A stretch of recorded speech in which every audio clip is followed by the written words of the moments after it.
One time I was just getting like pestered with questions about school, and I was like, can you get out of my room? I was on the computer. I don't even remember what I was doing. But yeah, I was like, can you get out of my room? And then things started to heat up, and because it was about a quiz that I messed up on, and things started to get heated. And I just said, "Will you piss off?" And things kind of escalated, and yeah, it didn't go well. In this clip, there was more going on than rudeness. There was a hot topic of a quiz that didn't go well. So when we talk about rudeness and he said, piss off, get out of my room, there was more of a power struggle, probably backstory to this than just this kid is rude and what are we going to do about rudeness. So I think we should appreciate in this particular episode, this was a problem of the quiz and his being on defense and his wanting to shut down around dealing with that. If we talk about general rudeness, that kids tend to be rude and you're stupid or that's stupid or why are you so strict or you're the meanest mom or I want to live with Aunt Sally because you're so mean, we can take a variety of approaches. One would be ignore it, planned ignoring. That is a parenting technique. Plan to ignore riffraff. If they're just saying, oh, you're always in my hair and oh, you're such a pest, you might want to just say, yeah, you might be right and ignore it, right?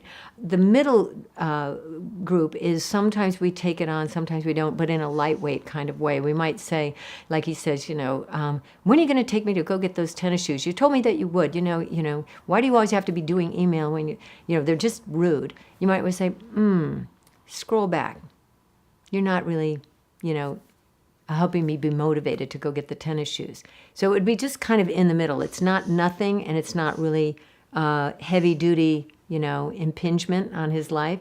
It just means, would you reflect on how you're treating me? This isn't really motivating me, or something like that. But in the third realm, we might want to take it on. We might want to say, every time your friends are over, I notice that you treat me more poorly. It's almost like you're showing off. This is a very classic scenario, especially with early teens, young teens in middle school. You might always say, so, I'm going to tell you to just up your game. I'll remind you right before they come over.